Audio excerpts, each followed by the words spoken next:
14 minutes past 7, fears abound about a rat infestation in Edinburgh. That's because the bins are still out, and that's because of a strike by bin workers. Huge mounds of rubbish are strewn across some city streets, and the vermin can't believe their luck. The bin strike in Edinburgh ended at 5 a.m. this morning, having lasted 12 days. It was prompted by a dispute over pay and conditions. If there's no agreement between workers and the council, the strike action will be reinstated on September the 6th. Vicky Kavanagh is a pest controller in Edinburgh.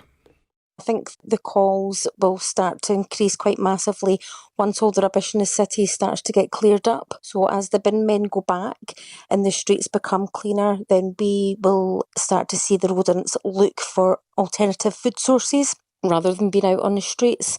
So they would look to go into residential properties or businesses for that other main food source.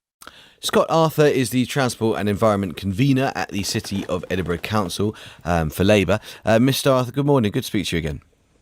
Good morning. Thanks so much for joining us. Just tell us why you're supporting the strike action. These are the key workers who, kept the city on its feet right the way through lockdown, and I think I'm right in saying that they barely missed a collection over that period. And they were dealing with, let's remember, quite unknown risks, particularly early in the pandemic when it came to transmission. Some of them are very low paid, so I think they deserve both, reward for what they did through the pandemic, but also a fair pay rise. And nothing more than a fair pay rise, that's all they're after, to help them with the cost of living crisis. Just before we get into the specifics of that negotiation and the Scottish Government position, can I just ask you about the reputational hit, if there is one in your view, for Edinburgh? I mean, we're talking about a rat infestation in one of the world's greatest cities in the summertime, festival season. There's a real chance, as we've just heard, that homes and businesses are going to see rats when they least expect it. Do you accept that one consequence of this strike is damage to Edinburgh's reputation and economy?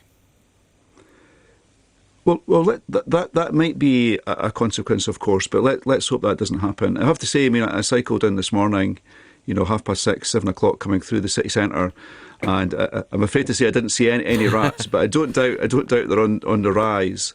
I think what's happened over the last week, that the strike has went from a bit of a curiosity, people talking about the piles of waste in the city centre, to something that generally people are quite ashamed of.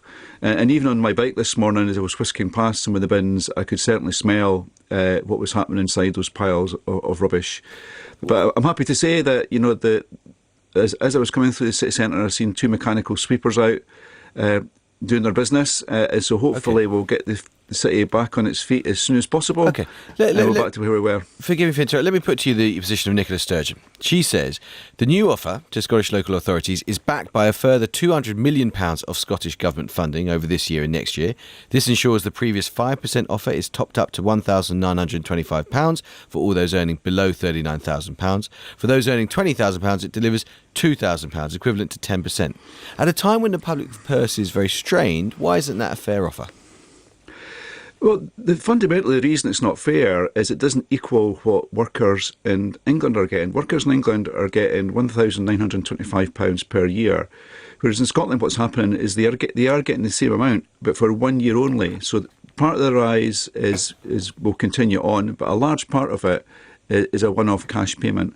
And like I say, these are key workers, and I think it's insulting to offer them less than what was offered, what has been offered to equivalent workers in England. I find it quite incredible, actually. The council, we've set aside 3% to pay these workers, and all we're asking is that the Scottish Government at least equals that. All right, Mr Arthur, thanks very much indeed for joining us. So we're going to return to the subject of strikes with the head of the TUC, the Trades Union Congress, in about 10 minutes' time.